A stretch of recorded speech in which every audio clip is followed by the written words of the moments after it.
What is up, everybody? Welcome back to Chase's Sports News. I am your host, Chase Coburn, here with you today. The NBA Draft Lottery is in the rearview mirror, and folks, you know I am a diehard Washington Wizards fan. So happy that the Wizards won the lottery. So we're going to break all that down and more. My key reactions from the NBA Draft Lottery. Of course, the Wizards getting the number one pick, but the Pacers losing their pick entirely. Teams like Sacramento and Brooklyn falling. How about Utah being in number two? What does that hold? We didn't see many surprises from the teams, right? No Golden State or Oklahoma City jump like some fans were anticipating or fearing, but still a lot of things to break down and a lot of future avenues for all of these teams going forward now that the dust has settled with the NBA Draft Lottery. Our biggest reactions and more right here on this edition of Chase's Sports News. Hope you guys do enjoy. Subscribe, follow, share, do what you need to do to keep up with the content. And I'm sure you guys have seen my reaction over 400,000 views, my immediate reaction to the Washington Wizards receiving the number one pick and winning the lottery. Safe to say I was ecstatic, and safe to say that it maybe hijacked about an hour of Mother's Day. Sorry, Mom, but it is what it is when the Washington Wizards win the lottery. If you guys want to see my exclusive Wizards coverage throughout the offseason and into the season, some really fun announcements there coming soon. So please collaborate, the channel that is collaborating with this one here, Wiz Talk with Chase, that is my Wizards channel. Go and check that out. Go and subscribe, and go enjoy some of the content we're going to be having over there over the next few days, next few months, next few years. Really, we're really looking to build that platform for Wizards Talk. So again, please be sure to subscribe over there, and a lot more announcements with that coming soon. So you guys are going to want to stay tuned. All right, start off. The Wizards, they get the lottery. The Wizards won the lottery. You guys have seen my reaction. You knew how happy I was. I went a little bit crazy. I'm not going to lie to you, but now that the dust has settled and I've had a few days to really process my excitement, it's the irony is that I've heard so many criticisms of the Wizards online these past few days. Guys like Dan Patrick, Stephen A. Smith, these guys going on the air and essentially saying they feel bad for AJ DeBonsa, assuming it is AJ, that he has to go to the Wizards. And this ideology that the Wizards are one of the worst, most dysfunctional franchises in the National Basketball Association. And to some level, that sentiment does ring true, right? I mean, they haven't won 50 games since 1979. They haven't won 60 games since 1975. They haven't made a conference final since 1979. They haven't won a title in 48 years. So there's great reason to believe that this franchise is just going nowhere, because there's been so many times where it looks like they would be on the incline and instead have never really reached the pinnacle of what their successes could have been. But this isn't the same old Wizards franchise that is the laughingstock of the league, that has been the laughingstock of the league. There is a different sense and a different mentality in Washington, and part of that is because of a new regime, right?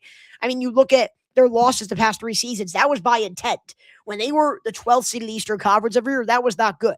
That was the definition of dysfunctional. It was a below-average team that wasn't good enough to get top lottery odds or to be able to get a top player from college, but also not good enough to ever really make a serious threat as a title contender. But now you bring in this new regime, you lose games, you accumulate assets, and you get a top draft pick. You look at what they've already done. You've acquired Trae Young and Anthony Davis, 2 perennial all-star candidates to be the captains of your franchise for close to nothing, by the way. They give up very little value in exchange.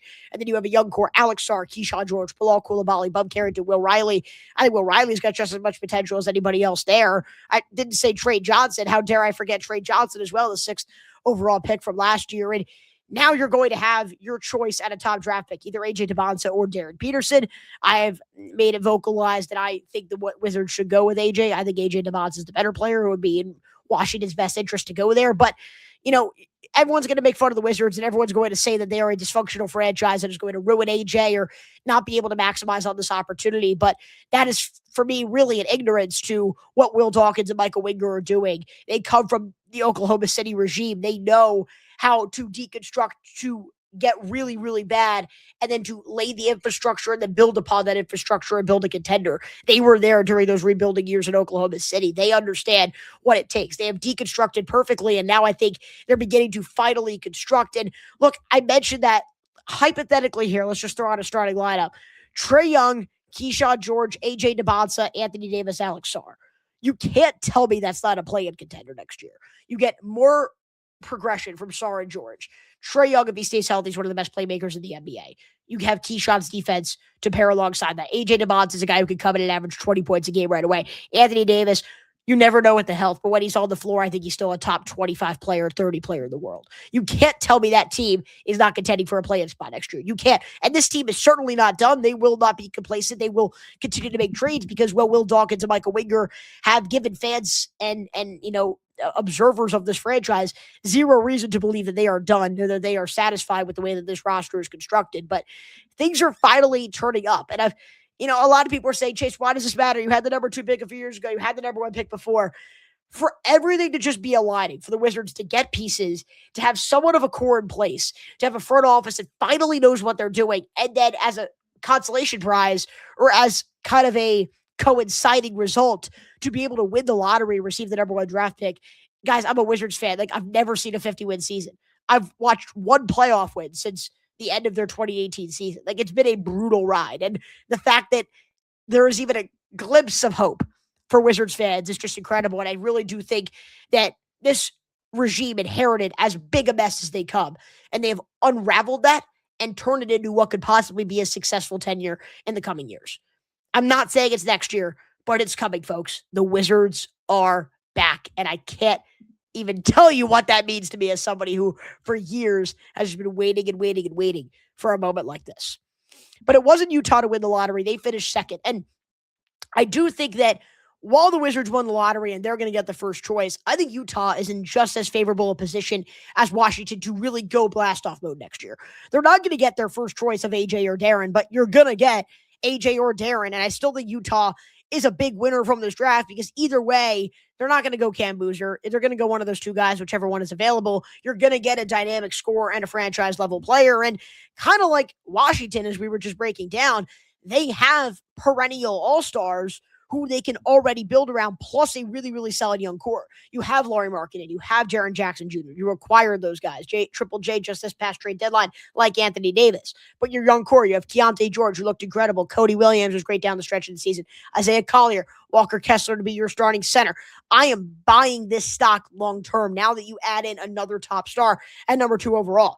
I didn't mention Ace Bailey for a reason, their 5th overall pick from last year. It would not shock me if Utah stays aggressive and tries to trade up to that 1st overall draft selection from Washington.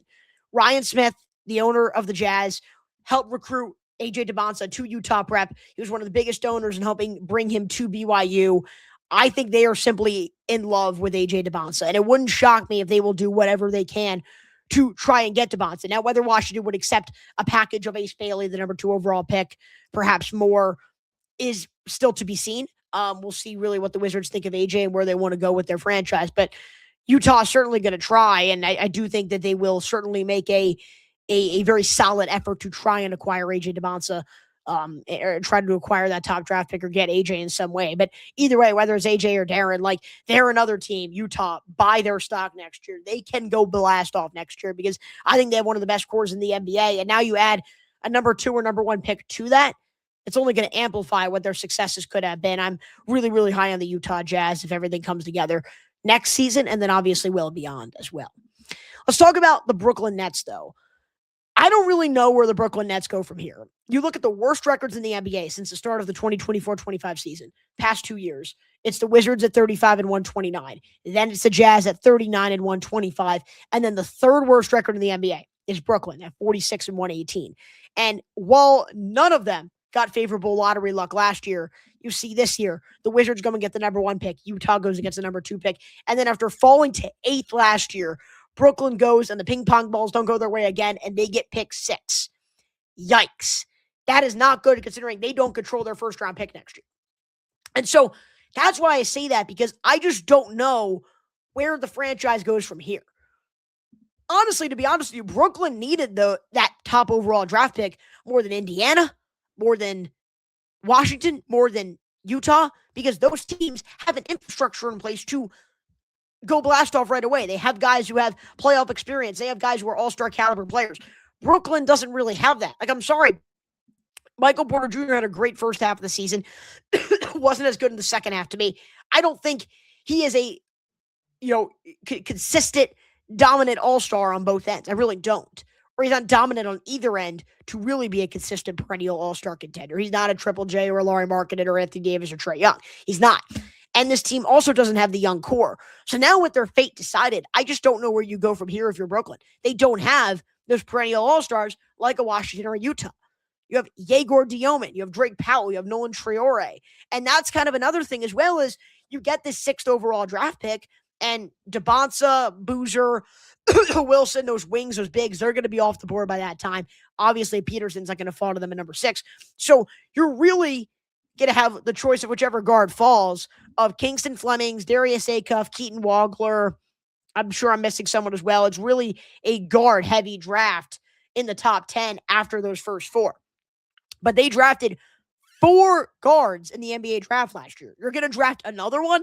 It just feels like it would almost be already putting a kibosh on every single pick you made last year. How in the world are you going to play Dioman and Powell and Saraf and Mann and Traore? How are you going to play all these guys? You can't. And so I just don't really know where you go from here. It really wouldn't shock me if Brooklyn says, you know what? We don't have our first round pick next year. We don't have a core. Milwaukee, what do you want for Giannis? I'm using that as an example, but I don't think it wouldn't shock me if Brooklyn does not use pick 6. Maybe they trade up and make a really, really aggressive offer to Utah or Washington to get a Peterson or a DeBonsa. Maybe they trade the pick for a star. I'd be shocked if they pick at 6. I just think if you're the Brooklyn Nets, you don't have much control over your future from here on out. You got really, really poor lottery luck and you need to make it work. I don't think they're going to pick at 6. I think there's going to be a lot more that goes on in Brooklyn. And I think we're going to see the dust settle and we're going to see what exactly this front office wants to create and the type of roster that they want. We're going to see what happens this offseason. I just don't think the Nets are going to be satisfied here. I think they're going to want to make a move because I really do think they need to make a move. I don't think picking at 6 would be in their best interest. I think you need to make a panic trade of some sort, a panic decision. And again, those don't always go well, but they're in a spot where, again, when you have the 3rd best record in the NBA back-to-back years, or when you have the 3rd best record accumulatively over the last 3rd worst record accumulatively over the last 2 years, and you receive the 6th pick and the 8th pick, that's not going to get the job done. So I'm curious to see where Brooklyn goes from here. I don't know where you go from here. I think it's looking very, very grim in Brooklyn, New York. Meanwhile, they're cross-city rival right now in the conference finals and cruising to that conference final mark. And then last but not least, we have to talk about the LA Clippers, Indiana Pacers fiasco. I do think in that trade between the Clippers and the Pacers were smarter than the Pacers were dumb, if that makes sense. At the time, if you go back to February, it's hard to imagine now. Put yourselves in the shoes of Indiana going back in February at the trade deadline. The trade had some logical sense. You had an opportunity to add a guy who you've seen be a top 5 center at points over the last 2 years and keep your first round pick. Like, that idea sounds logical. But now that the dust has settled and you lost Mathurin in the trade and you lost control of this first round pick, they look like idiots. And I don't blame the fans for really rioting and really hating the way that the dust has settled and for really going after this front office. And now that the dust has settled, this makes perfect sense for Los Angeles because they were able to sell really, really high on a guy in Ivica Zubac where, let's keep it a buck, wasn't a one-trick pony season in 2025. He's always been an average to an above-average center. He was a top 5 center, arguably, in the NBA in 2025. He wasn't that before. He hasn't been that since. Last season, he was not at the same level he was in 2025, helping the Clippers win 50 games. So were they able to sell high and get a top 5 draft pick and Ben Mathurin and some future assets for a guy who wasn't going to be a part of their future core? And now you get rid of Harden. Darius Garland closed out the season really, really well for this Clippers team. Who knows what the future holds for Kawhi? But you were able to sell really, really high on a guy who maybe just had one good season and it was fluky. And now you have a 5th overall pick and Darius Garland. And all of a sudden, LA went from a team stuck in purgatory, stuck in first round, second round exit territory, excuse me, to actually being a team that has somewhat of a core. I'm not saying LA is in a perfect position at all. But now that everything has settled, the fact that they were able to trade a guy the caliber of Zubac to then have a chance, even though it wasn't a great one, a chance to get yourselves a pick in this draft, and then to see that come to fruition and probably add another guy in this backcourt next to Darius Garland. I mean, that's huge. That is huge, huge, huge for the Los Angeles Clippers, and it just shows that they're really shifting gears as a franchise and for the better from an Indiana perspective, I mean, they lost a key scorer in Mathurin. Zubac, I don't think, is really a great replacement for Miles Turner if you're going center for center. And you pretty much have a 19-63 season that, for the record, I did call. I've always viewed Tyrese Halliburton as one of the more important players in the NBA to his team specifically. We saw what this team was without him. I did not think they would be great. I didn't know they were going to win 19 games. I did not have high expectations for them. But to go and win 19 games and go without receiving a pick in a loaded draft class, one of the best we've seen, according to many reports, in years, to not even get a chance at that for Ivica Zubac. I mean, there's a reason why you had to have your president of basketball operations tweet out a statement publicly. I mean, that's awful. That's pathetic to this fan base. And look, they're still going to be good next year. Halliburton comes back if he looks as good as new. Like, the team was not in the finals, and maybe a Halliburton injury away from winning it all because of the talent. They were there because they're a very, very well-coached team and have a guy who knows how to run an offense, and they're going to be okay. Like, they're going to be a playoff team again. But to really waste a season and blow an opportunity like this, that's inexcusable across the board. And I think Indiana fans should be really ashamed. They should be very disappointed. And I think they have expressed some of that distaste already, and we'll continue to see that expressed over these next few weeks. But insane, man. And look, I didn't really process it because at the time, as a Wizards fan, I'm like, Wizards, don't be 5, don't be 5, don't be 5. As you start to process it, it's really insane that Indiana went 19-63 and they're not getting a first-round pick this year. Just absolutely absurd, if you ask me. But guys, there it is. My 4 key reactions to the NBA Draft Lottery. Let me know what you guys think. What did you guys notice from this NBA Draft Lottery? Where do we go from here? We're going to have NBA Draft coverage coming up soon, NBA playoff coverage, NFL schedule comes out in a few days. You guys are going to see that, just all of that and more coming up right here on Chase's Sports News. You're not going to want to miss a thing, and some really, really fun announcements coming soon, so you guys are going to want to stay tuned. Signing off here from Chase's Sports News, I'm your host, Chase Coburn, saying so long